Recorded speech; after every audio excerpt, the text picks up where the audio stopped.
पहचान। आप सोचते होंगे, डायरी में अपनी कुशलता दिखाने वाली की क्या पहचान। लेकिन चाहे मेरे नाम को कोई न जाने, पर मेरे लिए इस घर की पट्टी पर लिखा मेरा नाम मुझे सुकून देता है, मेरी आत्मा को पहचान दिलवाता है। बाकी आप समझदार हैं। मिस देशमुख आज काफ़ी सालों बाद बनारस पहुँचे। गली कुंचे सब बदल चुके हैं। एक वक्त था जब यही की आबो हवा रास आती थी, लेकिन नौकरी में हुए पदार्पण की वजह से कभी लौट कर वापस आ ही नहीं पाए। सावित्री जी चाहती थी आजीवन यही रहूं, बड़ा सा घर बनवाया, हर चीज़ अपने पसंद की, लेकिन विचारों में खोए देशमुख साहब कुछ ही देर बाद अपने घर के बाहर खड़े थे। चारों तरफ बड़ी बड़ी इमारतों से घिरा उनका छोटा सा मकान जब से किराएदार गया है बंद पड़ा था।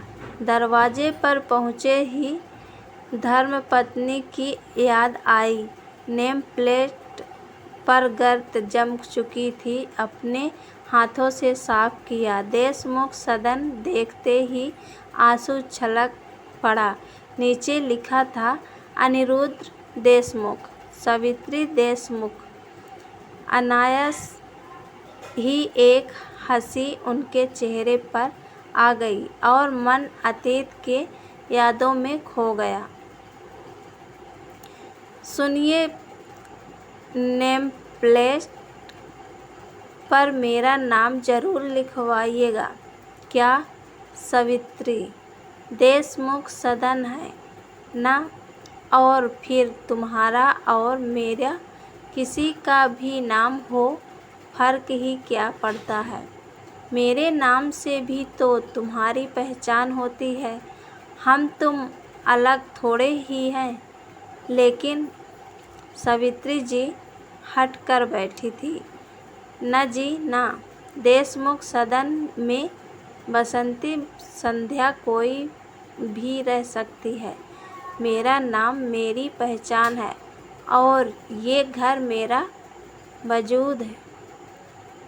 कल को जब नहीं रहूँगी न तो ले जाना किसी बसंती को, लेकिन नेम प्लेट मेरे नाम को देखेगी तो सौत भी डरेगी। यह हंसने लगी।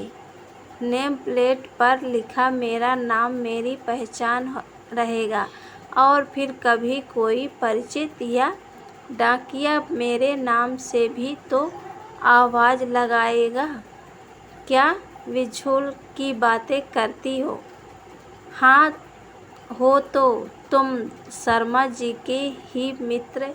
भाभी जी कितनी गुणी औरत है, स्कूल में प्रिंसिपल है, उनका बराबर सहयोग करती है। लेकिन देखिए ना, कितने बड़े अक्षरों में उन्होंने अपना नाम लिखवाया, शर्मा निवास, एक्स इंजीनियर ओमकार नाथ शर्मा। क्या उनकी बीवी का कोई अस्तित्व नहीं? उनके नाम से उनकी पहचान नहीं? क्या इस घर में उनका इतनी भी अधिकार नहीं? वो स्कूल में प्रिंसिपल है, लेकिन क्या औरत है इसलिए उनका कोई वजूद नहीं। फिर अपना क्या कहूँ, मैं तो एक गृहिणी हूँ।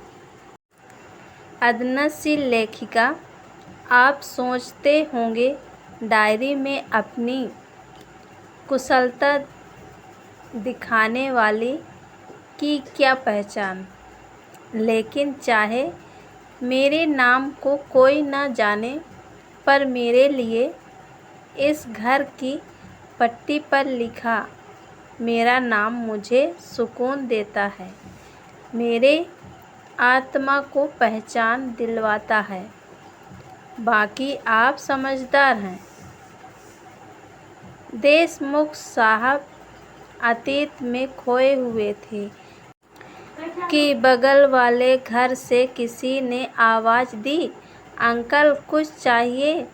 नहीं नहीं, मैं देशमुख, आप शर्मा जी के यहाँ से। जी अंकल, आइए ना। पापा तो अब इस दुनिया में नहीं रहे, मम्मी को बुलाती हूँ। आप सावित्री आंटी के हस्बैंड हैं ना? तुम जानती हो? जी, मम्मी अक्सर उनके किस्से सुनाती हैं। देखा तो घर में मिसेज शर्मा रिटायर्ड प्रिंसिपल का कहीं कोई वजूद नहीं था। पति की जगह अब बहू बेटे के नाम की पट्टी थी। सावित्री वो इस दुनिया में नहीं। घर आकर मिस्टर देशमुख ने ठान ली सावित्री को पहचान दिलाकर रहूँगा। जिस इंसान ने कभी उनका लिखा पढ़ा भी नहीं था, आज केवल पढ़ा ही नहीं, डायरी के पन्नों को इकट्ठा कर उनके नाम की किताब छपवाई। किताब की अनावरण पार्टी है। महज नेम प्लेट पर लिखे उनके नाम को ही नहीं, घर को भी सावित्री सदन के रूप में पहचान दिलवाई। उनकी फ़ोटो के पास जाकर बोले, आज तो बहुत खुश होंगी। तुम्हारा वजूद मैंने जिंदा रखा। सावित्री, अफ़सोस यही है कि समझने में देर कर दी। ये कहानी पसंद आए तो लाइक और शेयर ज़रूर करिएगा।